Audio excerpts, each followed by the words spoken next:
Eu vou disponibilizar a aula gravada, os slides e o livro, todo esse material na pasta do Drive que eu já compartilhei com vocês. Beleza? Vamos lá. Todo mundo vendo minha tela?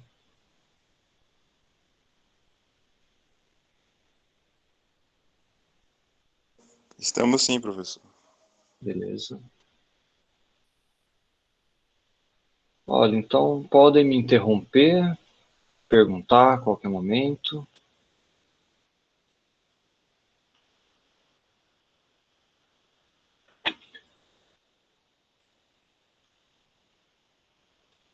Vamos lá. Pessoal, então hoje a gente vai começar a falar, de fato, um pouquinho mais sobre a zoologia, tá?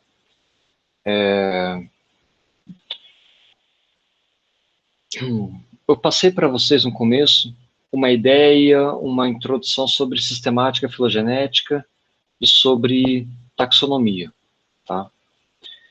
Se a internet de vocês estiver pesada, me avisem que eu posso desconectar o vídeo para ficar mais leve. Me avisem o que vocês preferem. Bom, então, passei os conceitos de sistemática, evolução, taxonomia, tá? Eu vou retomar, quer dizer, eu vou passar por cima de alguns conceitos novamente. Então, a hora que eu falar de grupo irmão, grupo monofilético, parafilético, se ficou alguma dúvida, vocês me avisem, a gente retoma esses conceitos, tá bom? Caso contrário, eu vou usar já essas definições na explicação, porque a gente já passou um pouquinho por isso, mas qualquer dúvida me avisem. Pessoal, então vamos lá. Hoje a gente vai falar sobre a diversidade de metazoários, tá? Então, metazoa é sinônimo de animalia, tá? É um reino. E quando a gente fala do reino animalia ou reino metazoa, esses organismos eles são unidos por algumas características compartilhadas. Por exemplo, todo animal é multicelular, certo? E eles são heterotróficos. Isso é uma característica importante. Então, os animais precisam buscar fontes alimentares, certo? Aqui a gente tem um resumo. Bom, então primeiro, o que é isso daqui? Isso daqui é um cladograma, tá? Então, um cladograma é um agrupamento, é uma filogenia com todos os filos animais. Então, aqui a gente tem todos os filos animais, todos os grupos de animais que são conhecidos atualmente, certo? Eu acredito que grande parte deles não é conhecido de vocês, né? Vocês não, talvez não conheçam por nome, mas alguns vocês já ouviram falar, ou a hora que eu explicar, vocês vão associar o nome ao organismo. Por exemplo, vou ressaltar aqueles que a gente vai abordar hoje. A gente vai falar de porífera, quinidária, a gente vai falar de plateumintes, molusca e anélida, tá? São alguns grupos que a gente vai abordar. Porífera representam o grupo das esponjas, tá? Quinidária são os corais e águas-vivas, tá? Também entram nesse grupo dos quinidários as anêmonas, as caravelas portuguesas, certo? Em anelídeo, a gente tem as minhocas, sanguessugas e poliquetos, que são marinhos, moluscos, os caramujos, lesmas, mexilhões, polvos, lula, sépia, todo mundo dentro de molusca, e plateuminte, alguns vermes chatos, tá? Por exemplo, a tênia, a planária, Schistosoma mansoni, né? Então, hoje a gente vai falar desses grupinhos. A hora que a gente está analisando uma filogenia, tá? Uma árvore filogenética, tem algumas características que são importantes. Por exemplo, a gente consegue detectar qual que é o grupo ou os grupos mais basais, porque eles estão próximos da raiz, aqui, ó, do ponto de origem, tá? Então, esses grupos, a gente consegue inferir uma questão de grupos mais basais e grupos mais derivados, tá? Mais derivado no sentido de mais diferente, não no sentido de mais evoluído, tá? Vocês conseguem me apontar aqui nessa filogenia aonde que está o grupo representante dos mamíferos, por exemplo, de onde a gente é derivado?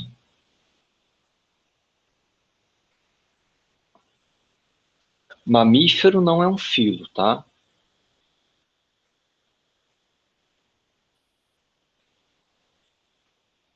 Alguém chuta algum nome?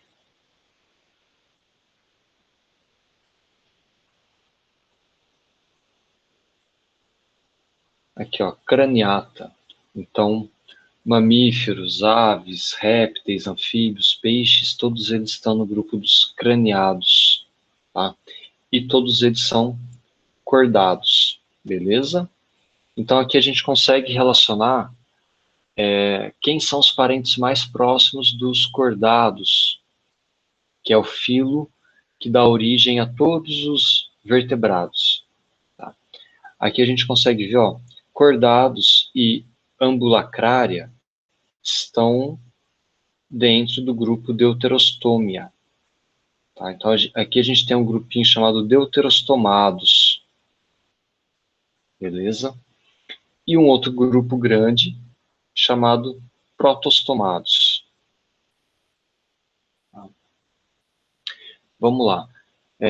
Eu tinha colocado esse slide para a gente discutir um pouco em cima do vídeo que eu passei para vocês, mas eu vou deixar, vou passar por cima hoje e qualquer coisa a gente retoma na próxima semana, tá bom? Que aí eu tento ajustar a disponibilização do vídeo para vocês. Então, a gente discute isso daqui em seguida. Então, vamos começar falando do nosso primeiro grupo, que são os poríferos. Tá? Vocês já tiveram contato com porífero? Já foram na praia e viram um organismo desses daqui? Um recife de coral todo mundo já viu. Por exemplo, a hora que vai para Coroa, ou vai para Pitinga, lá em Arraial, essas partes que ficam mais expostas na maré baixa, tiveram contato? Eu não, professor. Nunca tive a oportunidade de ver. Tá. Então, para a gente ter uma ideia, tentar passar essa ideia melhor para vocês, tá? Poríferos são organismos marinhos, tá? Isso é importante pontuar. Mas só de água salgada? Não, tem pouquíssimas espécies de poríferos que ocorrem também em água doce, tá? Mas são exceções. A maioria deles são de água salgada.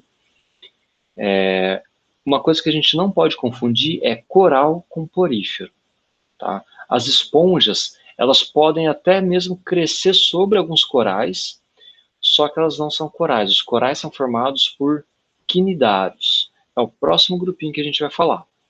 Tá? Então, esses organismos aqui, ó, são exemplos de poríferos. Tá? E o nome deles é simples a gente identificar. São chamados poríferos porque eles apresentam muitos poros, muitos buraquinhos, muitos furos. Tá? Aqui nessa imagem de fundo, ó, também representam poríferos. Tá? Então, os poríferos são animais basicamente filtradores. Tá? Parecem rocha, às vezes até parece uma planta, pela forma com que eles podem crescer. A gente olha e parece que é uma rocha cheia de alga. Não. é um porífero, tá? E são chamados também de esponja, porque algumas dessas espécies parecem realmente aquelas esponjas de tomar banho, tá? E na Idade Média, na Antiguidade, algumas espécies, principalmente do Mediterrâneo, eram utilizadas por gregos, por romanos, para banho, tá? Então, mergulhavam no Mediterrâneo, cortavam parte dos poríferos e utilizavam para banho, tá? Algumas espécies apresentam uma textura um pouco mais mole, tá? Outras uma textura mais rígida, mais calcária, tá? Essa variação na textura vai depender muito da quantidade de espículas. Então, outro ponto importante, a constituição do corpo desses animais é formado por espículas calcárias, tá? Então, são espinhozinhos de carbonato de cálcio que estão no meio de uma estrutura de colágeno, tá? Então, algumas partes são um pouco mais rígidas, outras um pouco mais moles. Tudo depende da quantidade de espículas que ele apresenta, certo? Vamos para os nomes, tá? Cada porozinho aqui, ó, pequenininho, alguns são mesmo microscópios, então a gente consegue ver, ó, cada poro desse daqui é chamado de ósteo, tá? Ósteo. É por onde a água entra, beleza? Então, tem um mecanismo de filtração, tá? Professor, Oi. desculpa interromper. Tem uma colega aguardando aí para entrar? Uai, não apareceu nenhuma solicitação para mim, não. A Carleane estava aqui e aí A ela Letícia. Tá, vou falar com ela aqui, ela vai tentar de novo. Pode tá. continuar. Vê se ela tá com o link certo. Não sei se ela estava com o link da última aula, da aula da Cris.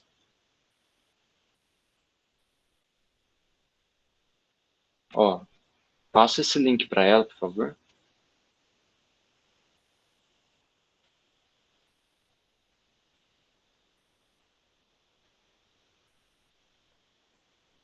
Ah, agora apareceu.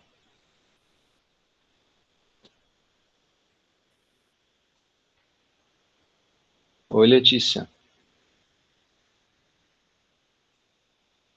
Conseguiu entrar agora? Conseguiu, né? Tá aqui na sala. Você estava com um link de outra aula ou estava tentando nesse link mesmo?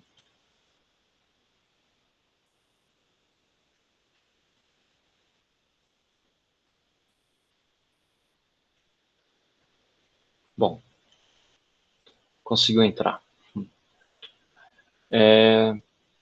Então, pessoal, o que eu estava comentando com vocês. As pequenas aberturas na parede corpórea dos poríferos são chamados de ósteos, beleza? Então, a água entra pelos ósteos, porque tem células lá dentro do átrio que ficam batendo os cílios e flagelos, que são os coanócitos. Então, cria uma corrente de água que entra pelos milhares, milhões de poros de ósteos, tá? Essa parede do coral, do porífero, toda cheia de novelinhos, de caminhos, faz a filtração, a filtragem das partículas de alimento, tá? O animal absorve essas partículas, então por isso que a gente fala que a alimentação deles, que eles são do tipo filtradores, e a água vai sair por onde? Sai aqui pelo ósculo, ou pelos ósculos, tá? Então, as aberturas principais são chamadas ósculos.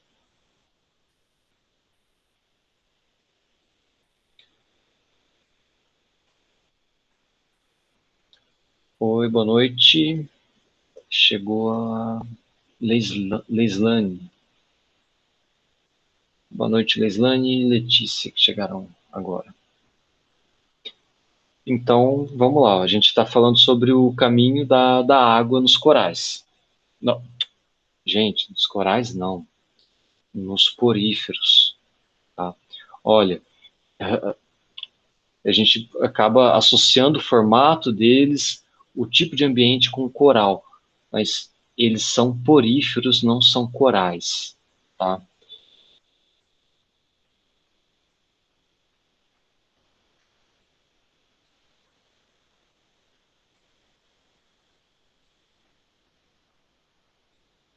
Certo?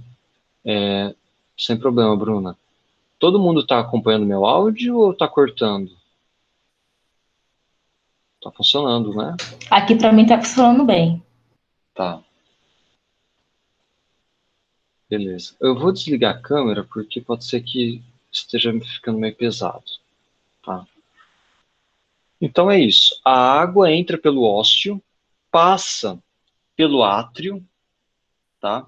E sai pelo ósculo. Esse é o caminho que a água faz. Aqui a gente consegue ver melhor como que é um porífero por dentro, tá, gente? Então, ó, cada buraquinho, que é chamado de quê? Ósteo, tá? Cada buraquinho aqui é um ósteo, tá? É por onde a água vai entrar. Então, ela entra pelo ósteo, passa aqui pelo átrio e sai pelo ósculo. Esse é o caminho da água, tá? Aqui a gente vê essas células em mais detalhe, tá? Então, é esse caminho que a água vai fazer. E como que ela entra pelos ósteos? Ela entra pelo batimento dos coanócitos, tá? Esse monte de célula que é o diferenciado, que ficam aqui dentro, são chamados de coanócitos.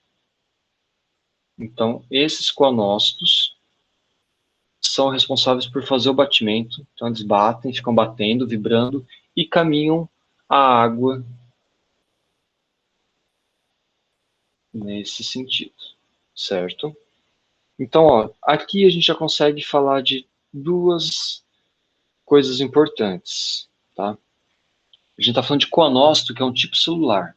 O coanócito é responsável, então, pelo batimento do flagelo e movimentação da água por dentro das esponjas, certo? Além do coanócito, as esponjas, né, os poríferos, têm outras células especializadas, que são as espículas, que eu falei são de carbonato de cálcio, servem para sustentação. Tá? Aqui a gente tem as espículas, elas têm formatos muito diferentes. Então, são as espículas que vão dar o aspecto espinhoso, espinhento dos poríferos. Pinacócitos são células que formam a estrutura externa. Então, aqui a gente tem a célula do pinacócito, a célula de proteção. São células epiteliais. O porócito é essa célula aqui, que formam os poros. E aqui dentro são encontrados os amebócitos. Então, os amebócitos estão associados ao mesoílo ou mesogleia. Então, o mesoílo ou mesogleia é a estrutura intermediária do corpo da esponja. Então, a gente tem aqui, ó, mesoílo ou mesogleia, a pinacoderme e a coanoderme. Certo? São as três camadas dos poríferos. É importante falar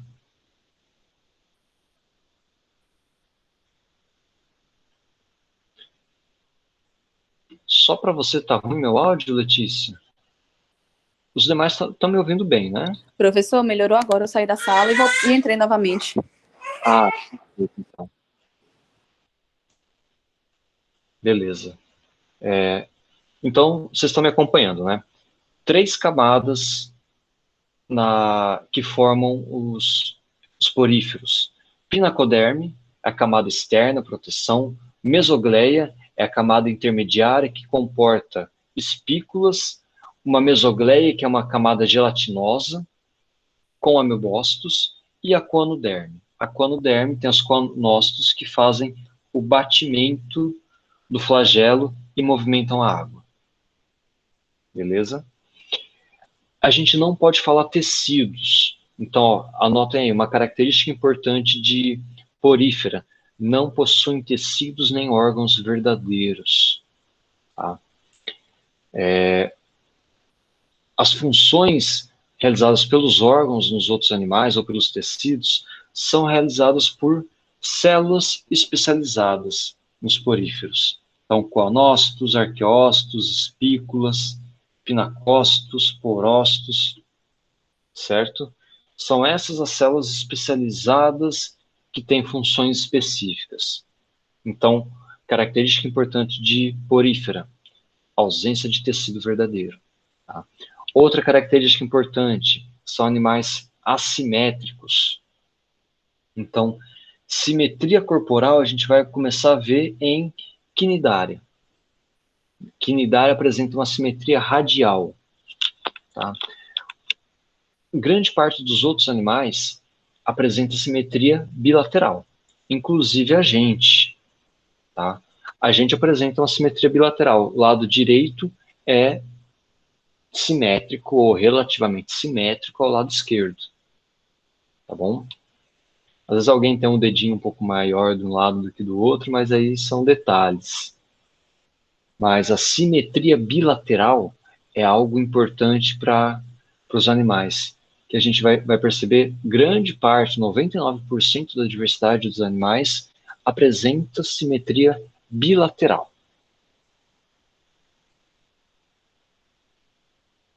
Então, para a gente fechar os poríferos, ó, algumas características importantes que eu ressaltei deles, tá? Eles são filtradores, eles apresentam células especializadas que fazem a função de tecidos e órgãos, tá? Não, então, consequentemente, eles não apresentam tecidos nem órgãos verdadeiros, tá? Eles apresentam as células especializadas e 3 camadas corporais: pinacoderme, mesogleia e coanoderme. E, por fim, é interessante a gente lembrar que eles variam em complexidade. São conhecidos 3 tipos de esponjas, 3 tipos de poríferos. Poríferos do tipo asconoide, ciconoide e leuconoide. Eles diferem quanto ao grau de complexidade interna. Então, os asconoides é como se tivessem uma única cavidade. A água entra pelo ósteo, passa pelo átrio e sai pelo ósculo. Tá? As esponjas ciconoide, a água passa por outros caminhos. Então, tem uma chance maior de conseguir absorver os nutrientes. Ó, então, tem um ósteo, cai em uma subcavidade chamada apóplea. Da apóplea, ela vai para o átrio e depois sai pelo ósculo. Tudo bem? Então, faz um caminho mais complexo. Então, por ter mais caminhos, como se fosse um labirinto lá dentro, o porífero ele consegue absorver mais nutrientes. Tá? E, por fim, a esponja mais complexa, o porífero mais complexo, é do tipo leuconoide. Ó, aqui a gente consegue ver que, de fato, tem um labirinto para percorrer. Tá? Então, ascon, sicon e leucon. Complexidade, aumenta a complexidade de tipos. Consequentemente, esponjas do tipo leuconoide são esponjas de maior tamanho, porque conseguem absorver mais nutrientes. E aqui é um exemplo das espículas que eu comentei com vocês, tá? A variedade de espículas diferentes.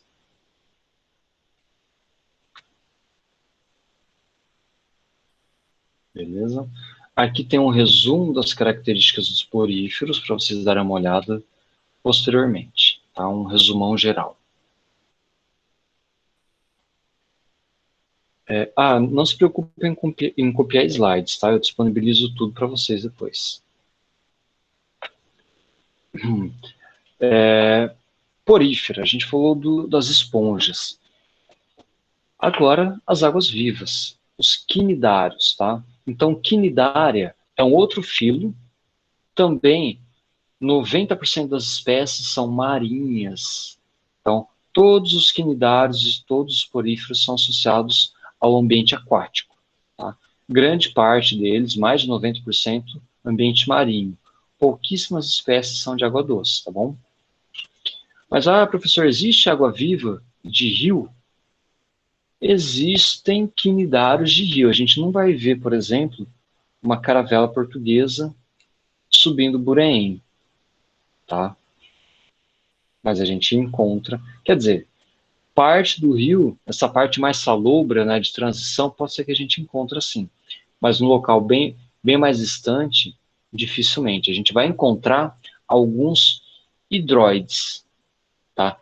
Isso daqui, esses bichinhos pequenininhos, eles crescem em casco, crescem em tablado, eles são quase que microscópicos. Então, tem alguns hidroides que são de água doce, tá bom? Algum de vocês já teve alguma experiência negativa com água viva aqui nas praias? Eu já. Não é nada legal, né? Não era pequena ainda. 2 águas-vivas tocaram minha barriga. Nossa.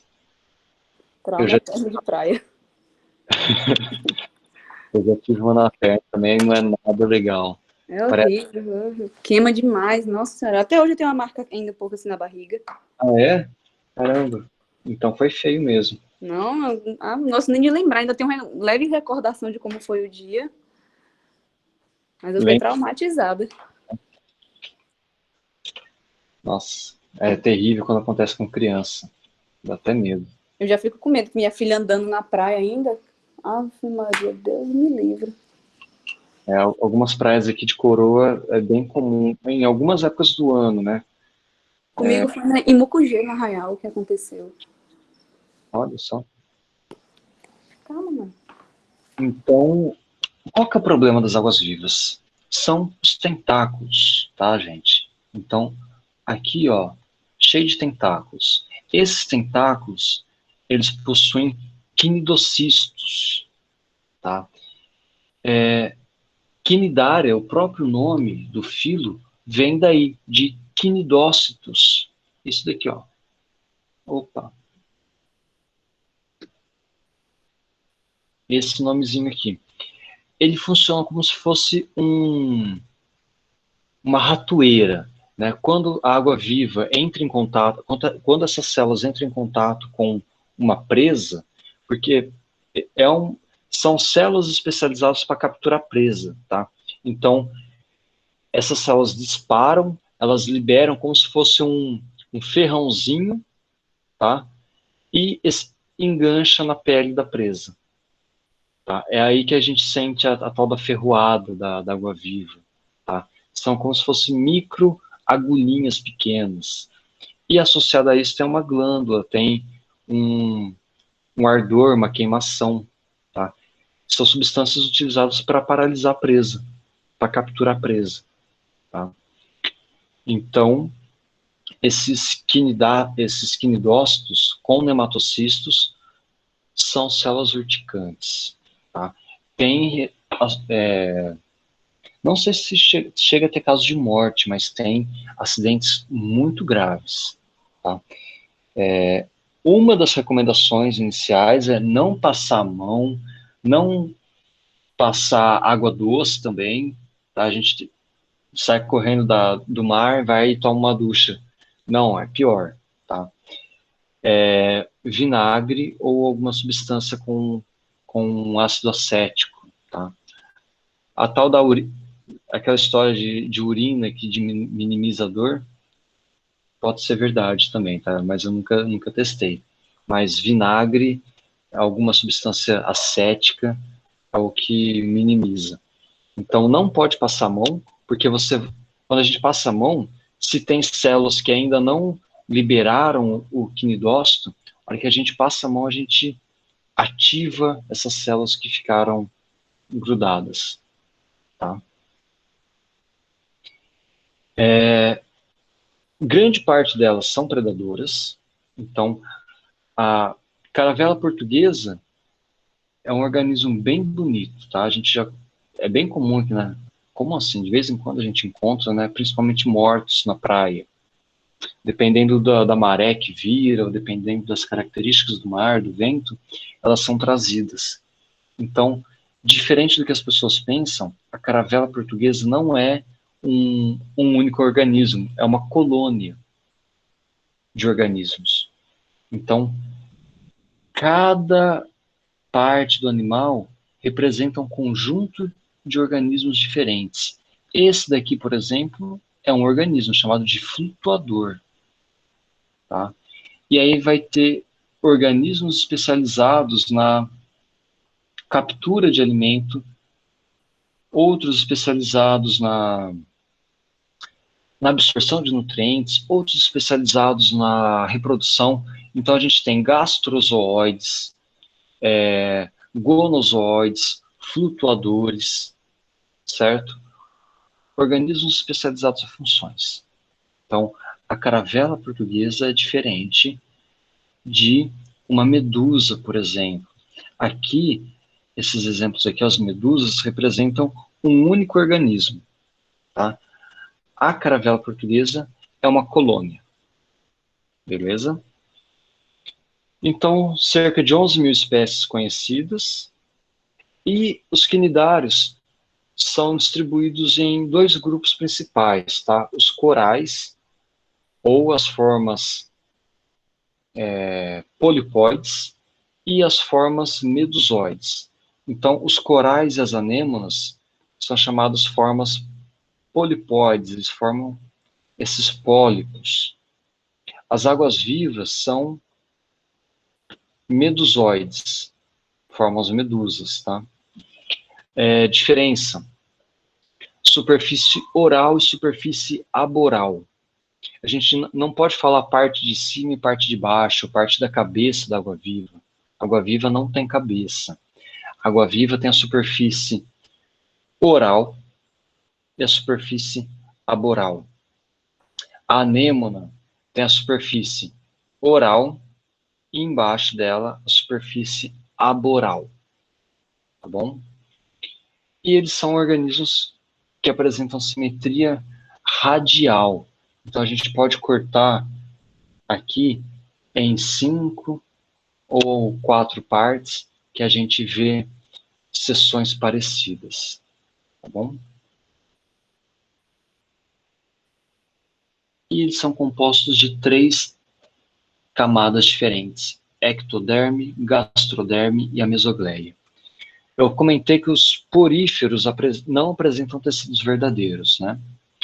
Os quinidários apresentam tecido verdadeiro. Apresentam 2 tecidos, então eles são chamados de diblásticos. Ok? Aí, ó, a ectoderme é derivada, quer dizer, ela é composta pela ectoderme, gastroderme e mesoderme é composta pela endoderme. Tá? Então, os 2 tecidos germinativos são ectoderme e endoderme. Por isso que eles são chamados de animais diblásticos. Tudo bem até aqui, meninas? Tranquilo?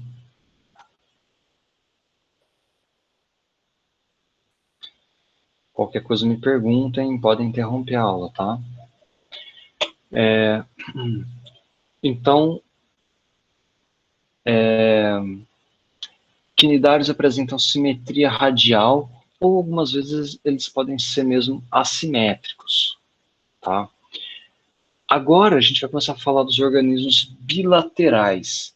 Então, bilateralidade é uma característica de grande parte dos animais. Então, bilateralidade, ó, eu pego uma borboleta, um aracnídeo, um inseto. Opa! Foi.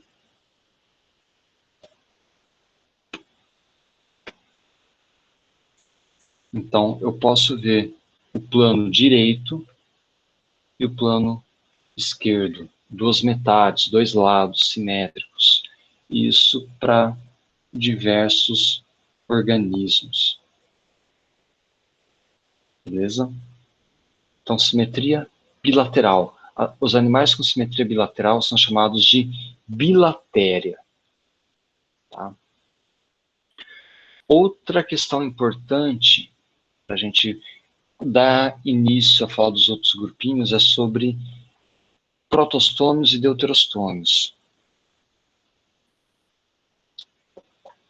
Os protostômios representam, por exemplo, os artrópodes, os insetos, moluscos, anelídeos. Grande parte dos animais são protostômios.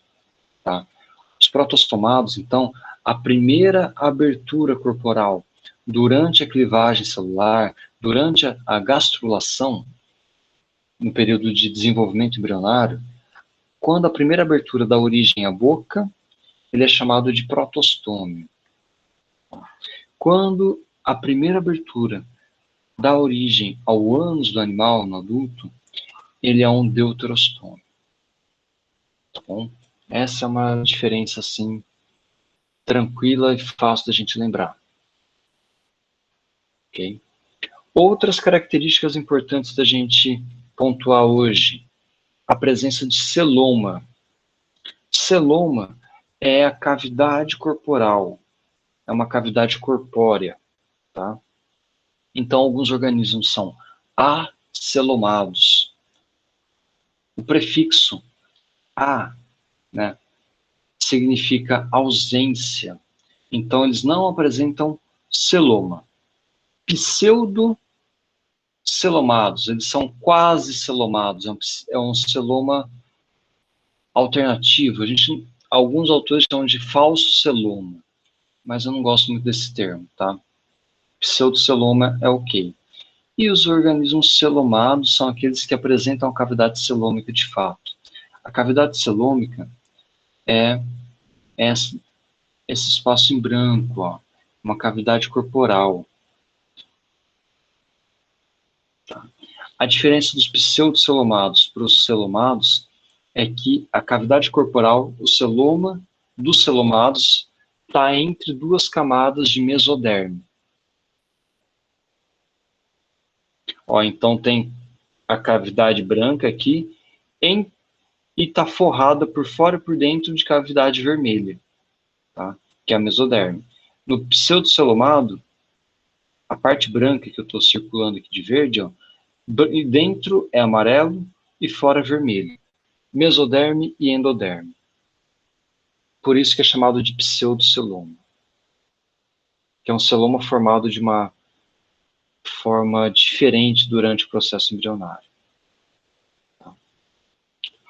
Então, todos os bilatéria são triblásticos.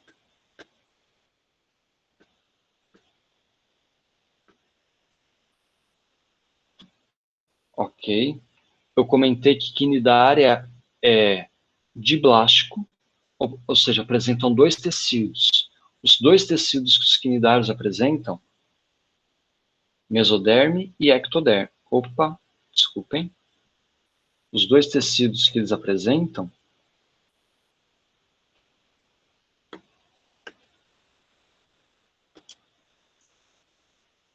endoderme e ectoderme, tá? Mesoderme é presente em triblástico. Diblástico não apresenta mesoderme, tá? Então é assim, começou a ter desenvolvimento de folheto germinativo. Primeiro aparece o de dentro e depois o de fora. Então, ectoderme e endoderme, certo? Mesoderme é o último que aparece, que é a camada intermediária. Então, típica de triblásticos. Então, a gente vai falar agora de animais que são bilaterais, ou seja, apresentam um plano corporal, simetria bilateral, lado direito semelhante ao lado esquerdo. Eles são triblásticos, eles apresentam 3 tecidos germinativos, ectoderme, endoderme e mesoderme. Tá? E são protostomados, ou seja, a blastocele dá origem à boca. Ok? A gente vai ver que essas características se mantêm, são compartilhadas por todos os outros protostomados. Tá? Não sei se esses termos estão muito complexos para vocês, tá? Eu estou tentando detalhar, mas qualquer problema vocês me falam. Então, uma outra característica, eles começam a apresentar eixo dorsal e ventral. A gente pode falar que o animal tem a parte de cima e a parte de baixo. Porque em quinidário não apresenta a parte de cima e parte de baixo. Porífero não apresenta em cima e embaixo.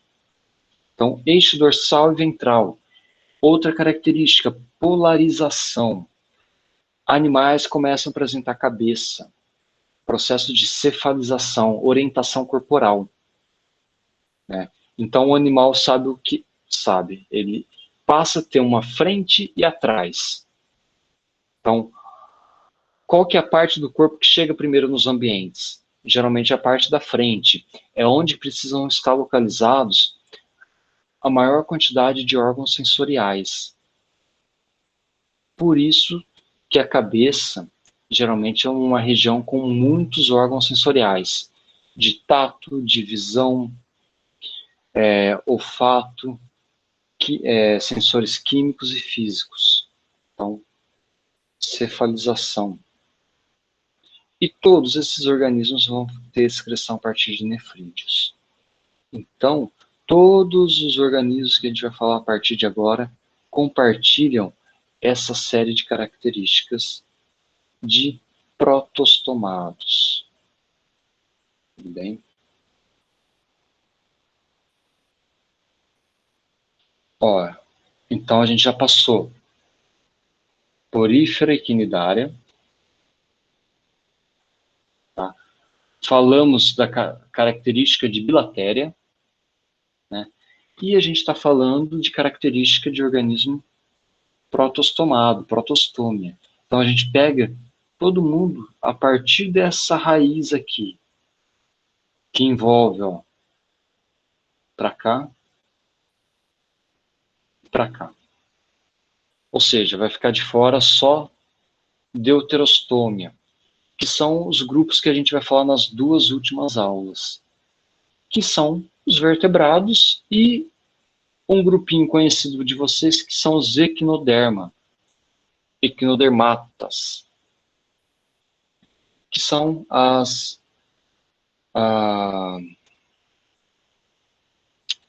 bolacha de praia, tá? O pepino do mar, o ouriço, tá? Todos eles são equinodermatas. Beleza? Ó, a gente está separando esses grupinhos, tá, gente? Então, vão imaginando essa árvore, esse cladograma, e a gente está separando os grupos e falando de características mais específicas. Então, a gente passou lá porífero, quinidário, falamos da presença de celoma, protostomados. Hoje a gente vai falar disso daqui. Lophotrochozoa, ou seja, molusco, anelídeo e plateuminte. Rotífera a gente não vai falar porque não dá tempo. Beleza? Então, ó, hoje a gente já falou 1, 2, vamos falar mais 3, 4, 5 filos animais hoje. Sendo que 3 deles são bilaterais, triblásticos e protostomados.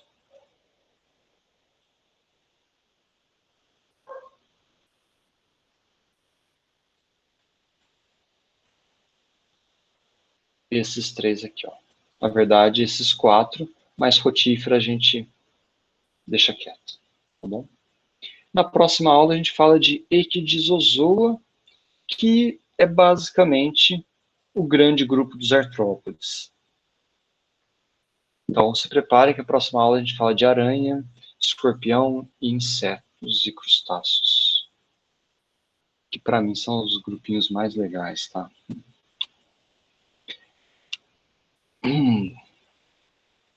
Toma água, né?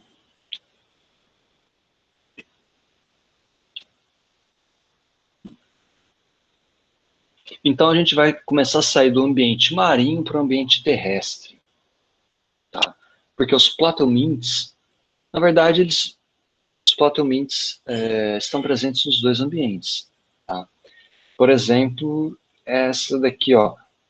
Esse organismo é uma planária marinha, toda colorida, super bonita. Né? Então, os platelmintes eles ocorrem nos ambientes terrestres, aquático ou semiaquático e ambiente marinho. Tá? Eu acho que quase todo mundo já viu, pelo menos em algum local, uma planária, né? Nem que seja em livro. E aí aquele experimento que todo mundo vai lá e corta a cabeça da planária no meio para saírem 2 cabeças. Né? E esse é um experimento verdadeiro, porque os platelmintes têm uma capacidade regenerativa muito grande. Eles apresentam células totipotentes distribuídas no corpo, distribuídas no parênquima. Então, são células indiferenciadas que podem dar origem a qualquer outro tipo celular. Né? Nós, os humanos, na vida adulta, a gente praticamente perdeu as nossas células totipotentes. Essas células existem nos seres humanos durante o desenvolvimento embrionário. Tá? E algumas dessas células ainda ficam guardadas no cordão umbilical do feto. Por isso que algumas mães, algumas pessoas, mães não, as clínicas, guardam cordão umbilical congelado, porque tem células totipotentes lá dentro. Né? Então, os platelmintes são vermes, porque eles são achatados, afilados e longos. Apresentam simetria bilateral. A gente corta uma planária, a gente vê 2 partes. Triblásticos, que a gente já comentou. Só que eles são acelomados.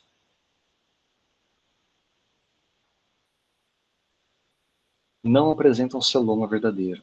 Até por isso que eles são achatadinhos. Tá? Porque o celoma, ele faz o preenchimento da cavidade corporal. Então, dá volume para o animal. Certo? Vocês já chegaram a ver esse organismo aqui, ó, chamado de planária terrestre?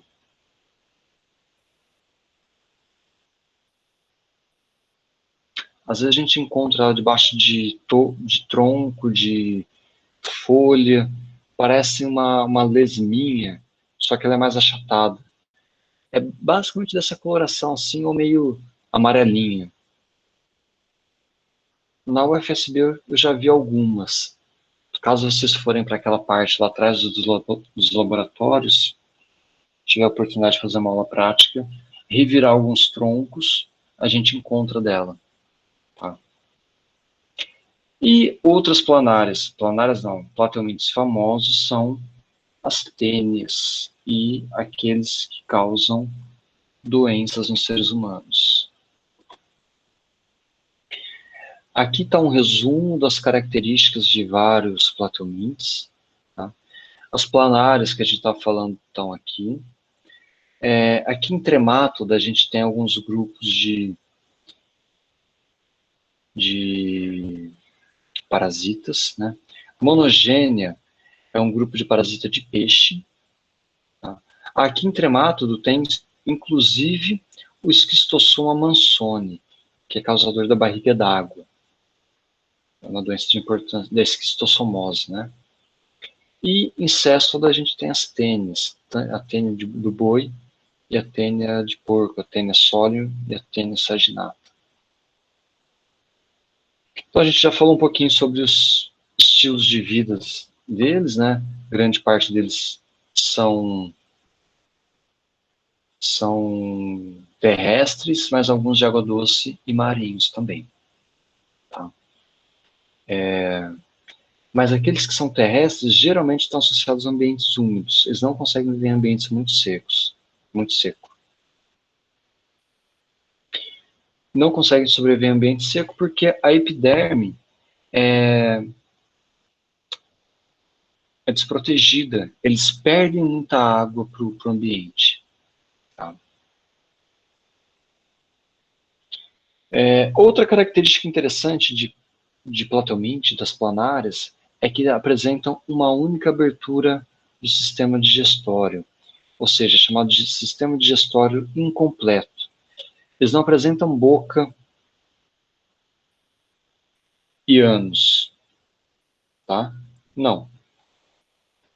Apresentam uma única abertura aqui. Então, essa única abertura é utilizada para capturar alimento, absorver o alimento e excretar o alimento também. Certo?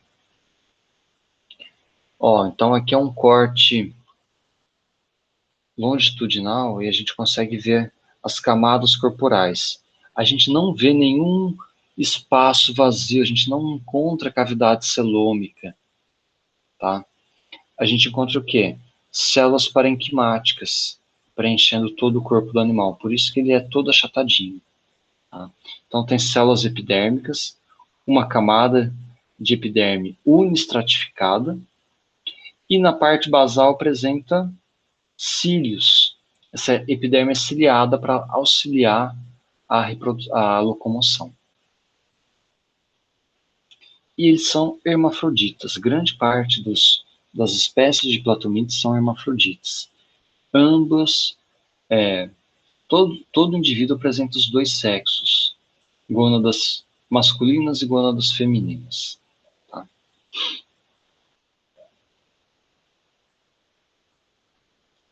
Pessoal, se eu estiver indo muito rápido, vocês me avisem, tá bom? A gente falou um pouquinho das planárias, tá? Então, planária são os Platelminths de vida livre, tá? Geralmente eles não são patogênicos, não causam doença em ninguém. Então, se quiserem pegar umas planárias para criar em casa, não tem problema nenhum, podem colocar ela no potinho. Quando a gente compra verdura, compra alface, é bem comum a gente encontrar as planárias associadas às folhas, tá? Tem outros problemas associados, né? Se a gente se alimentar de um vegetal que não está bem lavado, tá? Mas a planária em si não é um problema, ela não é patogênica. Patogênicos são aqueles do grupo Neodermata, tá? São parasitas. Então, todos os parasitas de Platelminth são do grupo Neodermata. Alguns podem ter o ciclo de vida complexo, né? Com vários hospedeiros. Por exemplo, o Schistosoma mansoni, que tem hospedeiro no caramujo e hospedeiro final, ou um outro hospedeiro, pode ser o ser humano, onde o parasita finaliza o seu ciclo. Né? Então, a fêmea e o macho se reproduzem dentro do corpo do ser humano, tá? Nos canais biliares, geralmente, ou hepáticos. E esses parasitas são chamados de neodermatas porque a epiderme deles é uma neoderme. O que isso significa? É uma camada sincicial. As células epidérmicas, ó, isso aqui é uma célula epidérmica, ela não está isolada de outra célula. Os citoplasmas delas se interconectam o tempo todo. Ah, beleza, Bruno. Realmente são muitos termos, tá? Eu vou disponibilizar a aula para vocês e vou passar outros materiais para vocês acompanharem também, tá?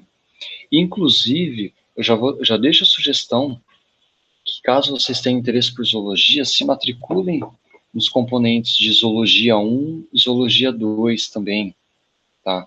Porque é onde, ou diversidade animal, também é uma outra opção, porque é onde a gente consegue desenvolver esses assuntos com uma calma maior.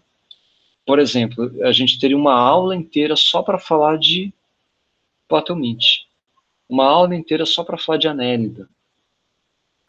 Isso a gente fala com mais calma, a gente fala com mais detalhes, e esses termos acabam ficando mais naturais para vocês. Tá? Mas, de toda forma, estou passando vários termos aqui, aí vocês podem voltar, assistir a aula novamente, e pegar o livro também, e tudo mais. Então, Jamile, eu sou responsável pela oferta de Zoologia 2. Tá? A Zoologia 2 é basicamente artrópodes. Seria no próximo quadrimestre, tá? Mas eu pedi para suspender por conta do ensino remoto, porque tem 50% ou mais do componente são aulas práticas.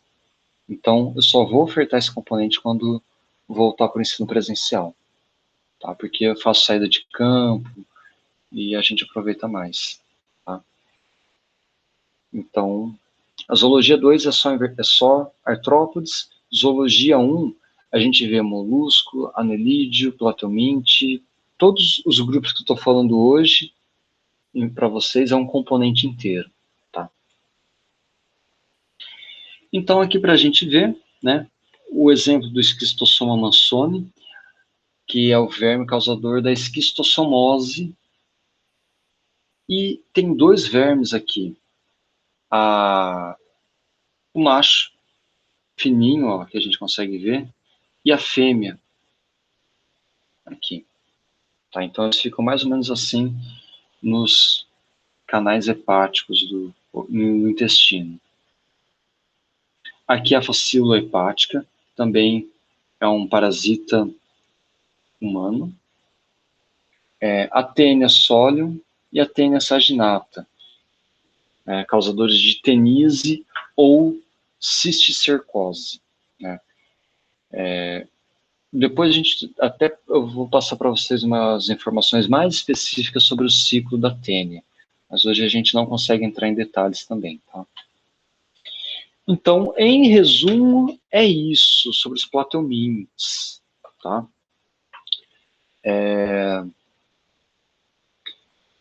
Bastante coisa, né, gente? Mas vamos lá, aguentem um pouquinho que a gente vai falar de mais dois grupinhos ainda.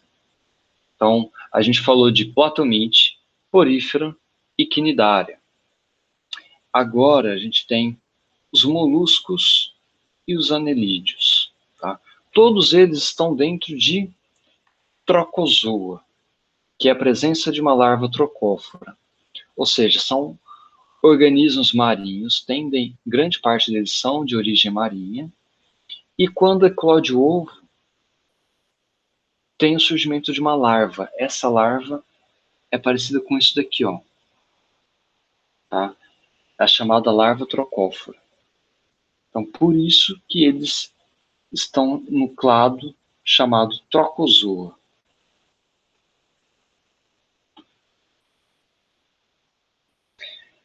Beleza. Então, os moluscos, assim como os anelídeos, eles pertencem ao clado trocozoa, tá? Ou Spiralia também é um termo adequado para eles. Ó, todas aquelas características que eu já comentei, eles também compartilham protostomados, triblásticos, celomados, e os moluscos, eles são não segmentados, tá? Por quê? Porque os anelídeos são segmentados. Os anelídeos apresentam segmentação. O molusco não apresenta. Beleza? Como que o molusco é dividido? O corpo do molusco, assim, é muito variado. Bom, quando eu estou falando de molusco, você já tem que imaginar, assim, uma lesma, um caramujo, um polvo e uma lula, tá? São os principais organismos que a gente associa com os moluscos, tá? Eles apresentam cabeça, mas nem sempre, um pé e a massa visceral. O pé, quando a gente olha para uma lesma, é aquela parte que fica em contato com o substrato. Ó, aqui fica mais fácil, né? Então, as partes do corpo de um molusco: cabeça, pé e a massa visceral que está dentro da concha, tá? Ou alguns autores trazem também como massa cefalopediosa, porque na verdade é até difícil a gente separar cabeça de pé. Então a gente pode chamar aqui, ó, massa cefalopediosa. O mesmo para cefalópoda. Tá? Aqui a gente tem a cabeça. E o que é o pé de uma lula? Não são os tentáculos, tá?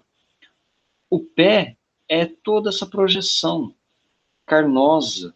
Então o pé ele está formando os tentáculos, mas o pé também está formando essa estrutura aqui, tá?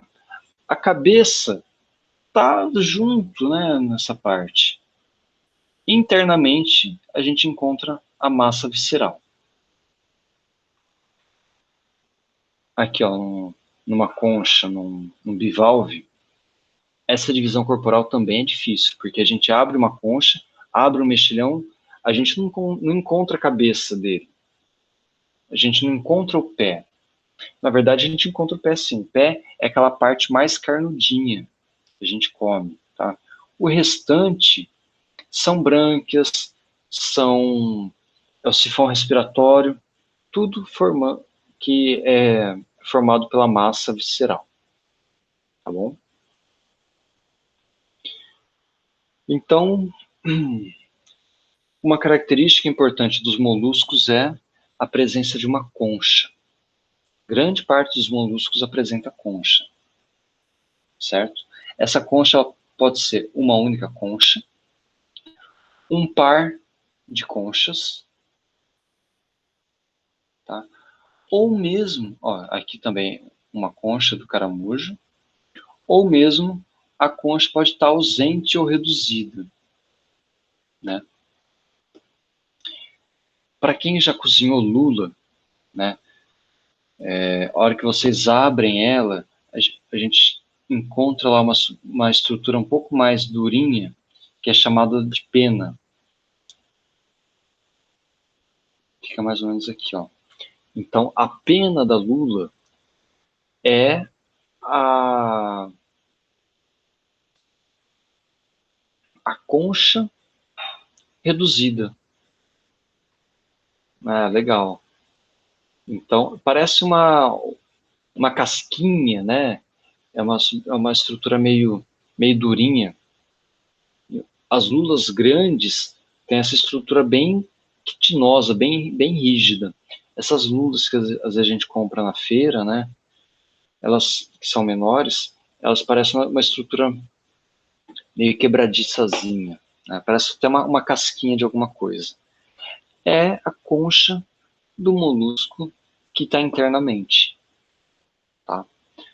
E o polvo? Vocês já viram essa casquinha do polvo? Polvo não tem. Então, o polvo, a concha do polvo está ausente. A gente fala que a concha na lula está reduzida, formando a pena, mas no polvo a concha está ausente. Beleza? Então, vocês nunca vão encontrar nada do tipo no polvo. Beleza?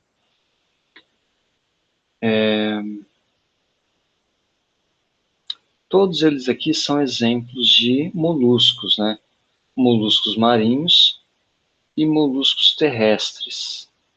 Tá? Aqui é uma lebre do mar. É um molusco também. Todos eles são da classe gastrópoda. as lebres ou as lesmas do mar têm uma característica importante que é absorver os quinidócitos de água viva. Então, elas conseguem disponibilizar aqui na epiderme os quinidócitos que elas absorvem das águas vivas que elas comem. Isso é bem legal. Grande parte dos moluscos são herbívoros, né, principalmente os terrestres. A gente vê um caramujo e lesma se alimentando de planta, causam até um certo estrago, um certo dano nas plantinhas. Mas grande parte deles é necrófago, se alimenta de matéria orgânica morta. Alguns são carnívoros. Por exemplo, sabe me dar um exemplo de molusco carnívoro?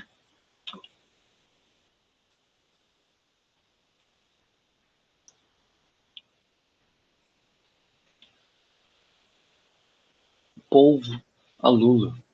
Tá? Polvo e lula são carnívoros. Inclusive, eles se alimentam de outros moluscos. Se vocês forem na praia e encontrarem uma conchinha toda furadinha, tá? Um furinho assim. Nossa, tá difícil fazer um furinho aqui. Meio redondinho, tá? Provavelmente esse bivalve, esse mexilhão morreu por conta do polvo. Tá? O polvo tem um bico córneo que ele perfura o bivalve e se alimenta do conteúdo dele. Eles fazem isso com bivalves, com crustáceos também, caranguejo e siri. Então, se alguém já viu toca de polvo, né, é cheio de carapaça de siri perto delas. E aqui a gente tem a diferença, ó. Isso aqui é uma lula, o polvo e uma sépia. São organismos diferentes. Esse daqui é o chamado Nautilus. Eu esqueci o grupo dele, tá? Depois eu vejo para a próxima aula. Ele tem uma concha aqui, ó. São cefalópodes. Então, o pé é concentrado nessa região, ó. Toda essa parte muscular é derivado do pé. E esse pé, ele apresenta ventosas. Essas ventosas servem para capturar presa, para agarrar a presa. E eles se alimentam por jato-propulsão. É bem legal ver a forma com que eles se alimentam, que eles se locomovem, né? O polvo consegue se locomover pelos pés, né, mexendo os pés, mas o polvo nada, e ele nada jogando a água para trás e aí ele vai para frente, né, fazendo jatos de propulsão. Isso precisa de um sistema muscular bastante desenvolvido, que é derivado do pé.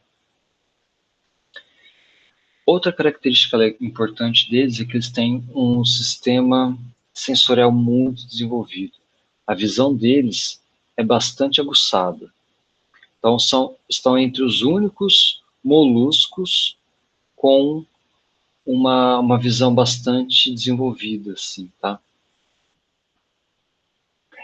E por conta disso, também eles têm a capacidade de se adaptar ao ambiente que eles estão vivendo.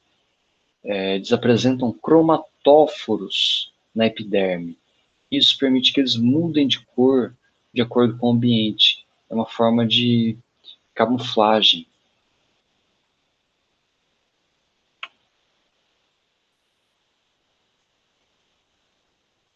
E aqui a gente tem os bivalves, é uma outra classe, né? E aí a gente tem as vieiras, os mexilhões,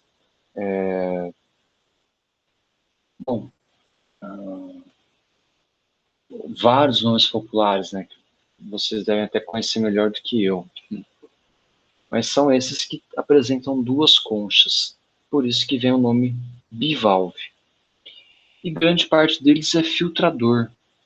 Então são animais que concentram grande grande quantidade assim de poluentes. Eles vivem num ambiente poluído, os poluentes se concentram muito na carne, né, desses organismos. E eles utilizam as brânquias para filtrar o alimento. Alguns são até mesmo predadores, tá? Eles podem utilizar esses sifões aqui, que são derivados do pé, tanto para cavar, como para, tipo, eles se enterram, e podem utilizar esses sifões para capturar presa. Então, não é todo bivalve que é filtrador, alguns são predadores também.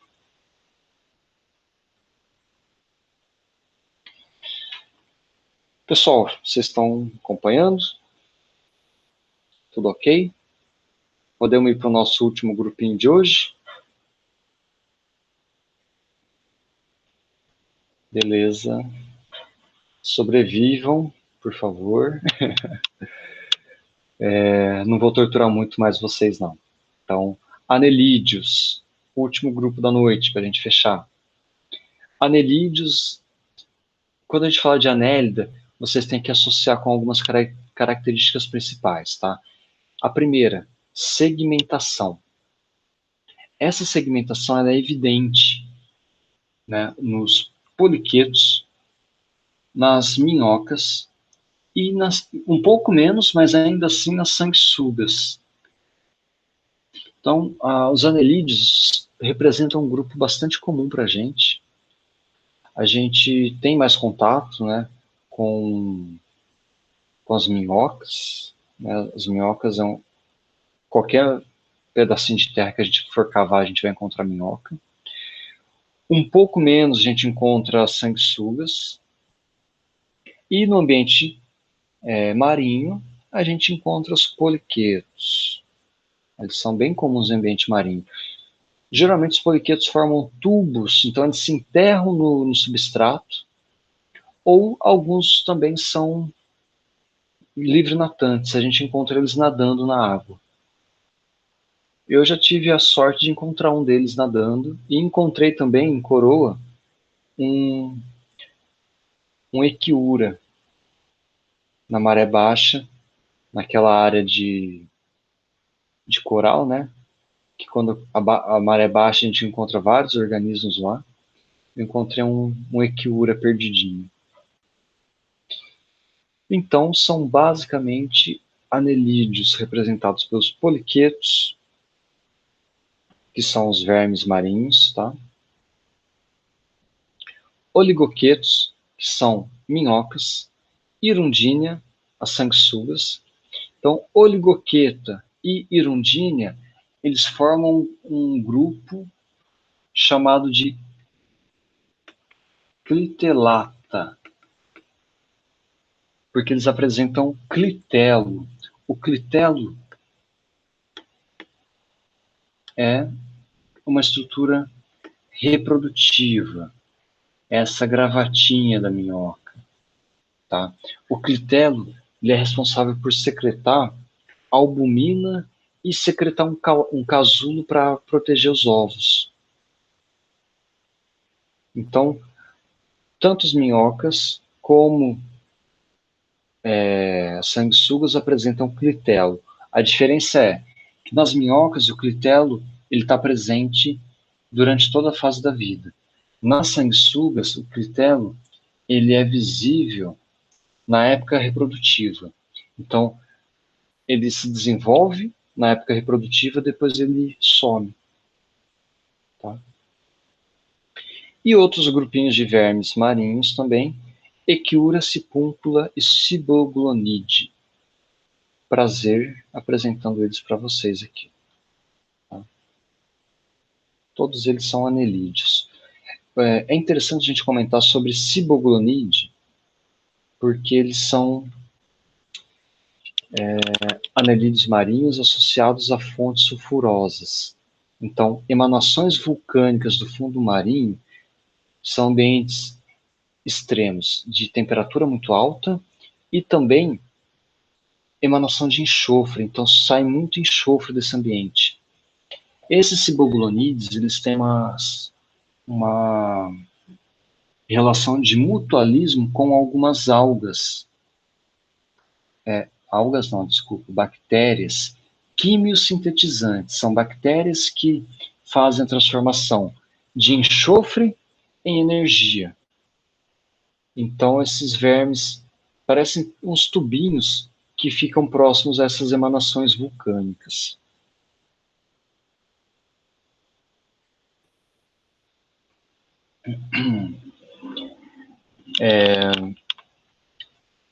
Algumas características que a gente já comentou, né?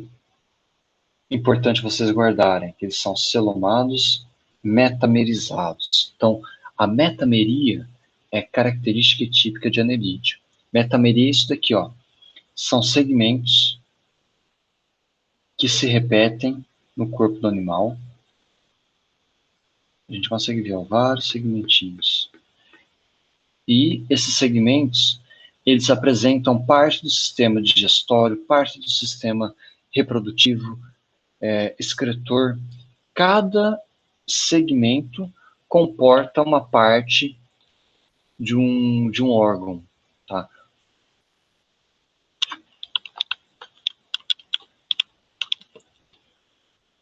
E é importante que os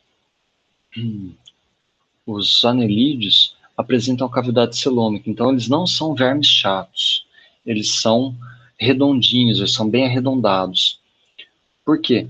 Por causa da cavidade celômica. Então, a cavidade celômica traz essa característica, permite que eles alterem a forma do corpo, tenham esse preenchimento corporal, né, que dá essa resistência dessa estrutura. Então, eles são muito bem adaptados ao ambiente infaunal. Eles conseguem escavar o substrato, justamente por conta dessas características. Tá? Imagine o celoma como se fosse uma cavidade. Então, a gente pega aquelas bexigas de palhaço, que são compridinhas, que dá para fazer um cachorrinho, alguma coisa assim. Então, a hora que a gente aperta a bexiga de um lado, o que acontece? Ela expande do outro. Esses vermes funcionam mais ou menos assim. Se um segmento se contrai, a musculatura dele se contrai, outro segmento aumenta. Então, eles conseguem comprimir e expandir algumas partes do corpo para cavar, para nadar, para ocupar diversos hábitats. Beleza? Então, essas características evolutivas permitiram que eles ocupassem um hábito, um nicho que não era ocupado por outros organismos, que é infaunal, que é escavar o substrato.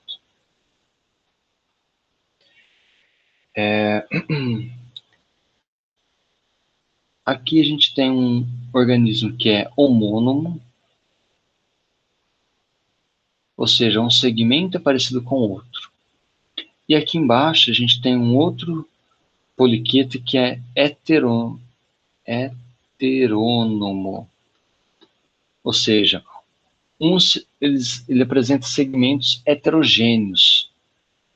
Então, segmentos homogêneos, segmentos heterogêneos. A gente consegue ver, ó, que um segmento ele é diferente do outro. Bem diferente, né?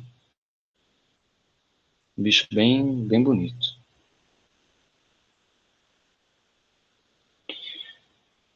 Então, para a gente finalizar, os anelídeos apresentam musculatura circular, eles podem se comprimir, né, de cima embaixo, lateralmente, e musculatura longitudinal, ao longo do corpo do animal. Então, eles podem se comprimir também da cabeça para o pé.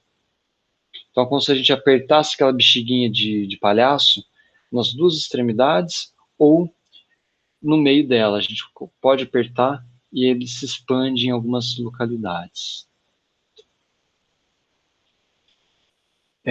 Os poliquetos, essas estruturas que a gente está mostrando, que eu estou mostrando aqui, ó, que parecem perninhas, não são pernas, tá, gente? A anelídeo não apresenta perna.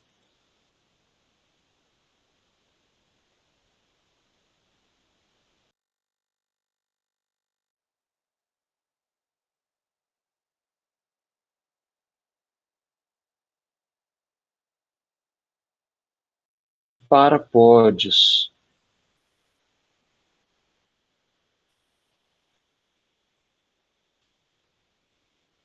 Certo?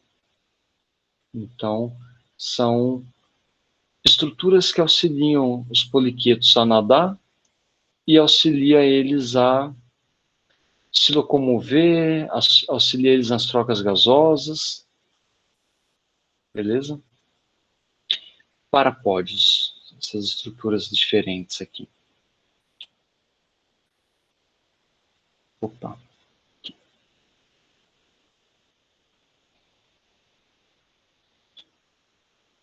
E as estruturas corporais, né?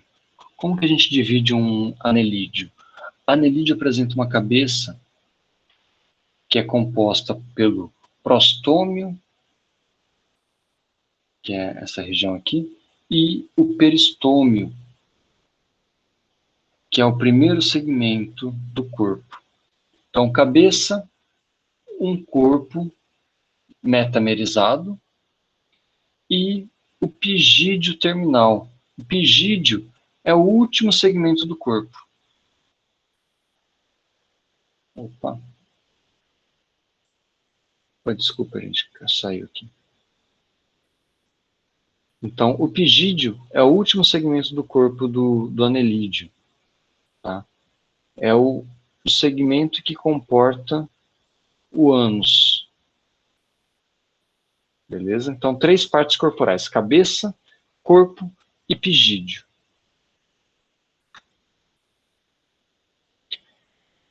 E como eu disse, a junção, a combinação dessas características compartilhadas pelos anelídeos permitiu a ocupação de um novo nicho, de um novo habitat, que é um hábito escavador. Tá? Então, com exceção das sanguessugas, estou tentando... Com exceção das sanguessugas, que são parasitas, são ectoparasitas, os demais organismos tendem a ser escavadores. Por exemplo, as minhocas, e grande parte dos poliquetos tem hábito escavador. Tá? Apesar de que alguns poliquetos são de vida livre, são errantes. Tudo bem? Então, essa combinação, celoma, o corpo segmentado, sistema circulatório fechado e um trato digestivo especializado, né, com cabeça, com boca e ânus. Então, aqui eles têm boca e ânus, sistema digestório completo. Tá? Permitiu eles ocuparem esses ambientes que eram pouco explorados pelos outros animais ainda. Tá? É um conjunto de características importante para os anelídeos. E, dessa forma, a gente finaliza essa primeira aula de hoje. Quer dizer, finaliza a aula de hoje com os primeiros grupos animais. Olha, então, para vocês verem como a gente passou por vários conteúdos, tá? Falamos de 1, 2, 3, 4, 5, mais de 5 capítulos do Hickman, que é o Princípios de Zoologia. Eu vou disponibilizar o PDF desse livro para vocês na pasta do Drive e vocês podem baixar ele, tá bom? Então, de momento é isso.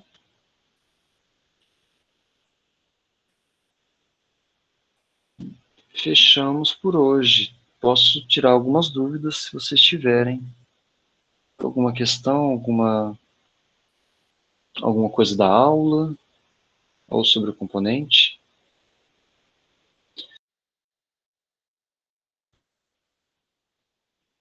Tudo tranquilo? Então, Jamile, eu vou passar isso tudo dirigido para vocês, tá? Eu vou disponibilizar durante a semana sobre a aula de hoje e depois eu passo sobre a próxima aula também. Beleza? Mas eu passo as atividades e coloco lá no Siga para notificar todo mundo. Tá bom, gente? Então vou finalizar a gravação.